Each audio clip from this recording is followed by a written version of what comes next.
So you got a checking account, maybe even a savings. You might even have a 401k through your employer for retirement. But having the wrong account at the wrong time can actually hinder you from building real wealth. So let's break down which accounts you need and when is the appropriate time to open them. If you've been here a while, chances are you already know the 10 steps of the journey. But if you're new here, welcome. My name is Mo. I'm just an average Mo who was never good at math. I went from drowning in debt, living paycheck to paycheck, to managing other people's money as a financial advisor.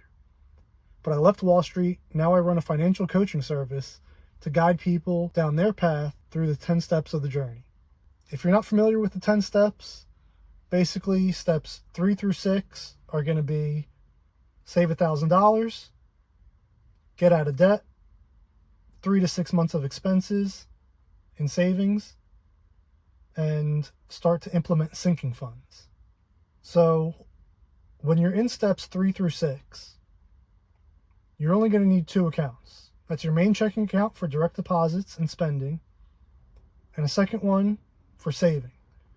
Now, that second one shouldn't be your normal savings account at your bank. It should be a high yield savings account because you want that high interest rate to be working for you. Now, you can take this a step further with your checking account. You can open multiple checking accounts, maybe at the same bank if they don't have a limit, or at different banks.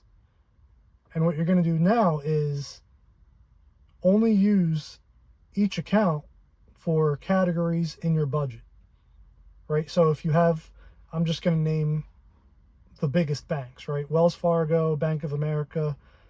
Let's say your direct deposit goes into your Wells Fargo account. Your Bank of America card is going to only be for groceries. Your Chase account is only going to be for gas and transportation, right?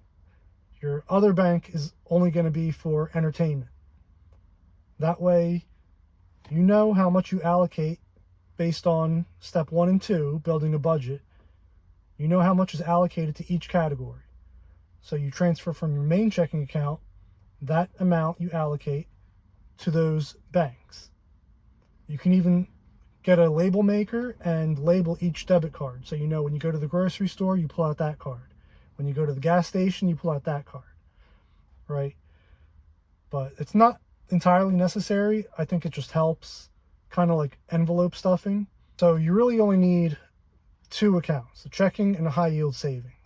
Now, step 7 is where the fun begins, because this is where you actually start to build wealth. But this is where having the right account really gets implemented and is really important. So step 7 is investment foundations. Steps 1 through 6, you're not contributing to your retirement. You pause your 401k contributions, IRA contributions, whatever you have, because you shouldn't be paying 25% interest on debt and making 8% interest on investments.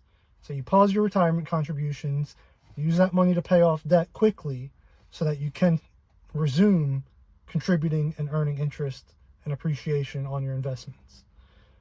So 1 through 6, you have your checking accounts and high yield savings, right? So after your checking account and your high yield savings account, you're going to want to resume retirement contributions. So now you have your checking account, your high yield savings, and your 401k or IRA. Now, I like to only contribute to my 401k up to the employer match because it's free money. So I'm going to take it, all right? But the general rule of thumb that you hear is 15% of your income should be invested in retirement if you have no debt outside of your mortgage, right? So I'm only going to contribute to my 401k up to the employer match. Maybe that's 5%. So what happens with the extra 10%, we're going to talk about later. Step 7, we're going to start investing. We're going to resume our retirement contribution. And also, it kind of ties into step 5 with sinking funds. This is where we're saving for long-term goals, maybe purchasing your first home, right? If you have a certain amount of money and you don't need it until a specific date, this is where I implement CDs, or certificates of deposit. This is a deposit you're making into a bank for a specific time period, and they're going to pay you a specific interest rate for that time period. So you know after that time period is over, you're going to get back what you put in plus a specific interest amount. Another account is a health savings account, or an HSA. Once you're financially stable and you have sufficient savings, you can afford to increase your insurance deductible. Well, why would you want to do that? Why would you transfer the risk from the insurance company back onto yourself? Because when you increase your deductible, that means you have to pay more if something happens. Not if, when. When something happens, you will have to pay more. But that also means every month you don't make a claim, that's more money in your pocket that you can use to pay off debt, save, and invest. Because we all know $1 today is worth more than $1 tomorrow. So by increasing your insurance deductible, you can enroll in what's called a high deductible insurance plan. And with that, you can open a health savings account. And HSAs are great because it gives you 3 layers of tax protection. It's called triple tax advantage. You don't pay taxes when you contribute. It grows tax-free. And you don't pay taxes when you use it on qualified medical expenses. Nothing else does that. No other account does that.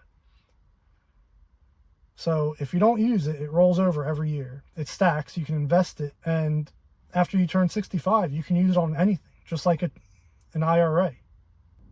And that's why it belongs in step 7, because you need to make sure you've completed your step 6, 3 to 6 months of expenses. Step 5, you have your sinking funds, fully funded budget, and you're contributing to your 401k up to the match. Now, step 8 is where things really start to grow. So you have your 401k, you have your CDs for your goals, and your HSA. Now you can open your own separate brokerage account. This will be your supplemental retirement account. You can also use it for big expenses. There's no penalty on withdrawing money. You just invest and let it grow. That's how you build with flexibility without locking in your money. And if you have kids and you're trying to save for education, there are things like a 529 plan and an ESA, educational savings account. It's like a Roth, but for school. You don't need to open both. You just need to pick the one that actually makes sense for you.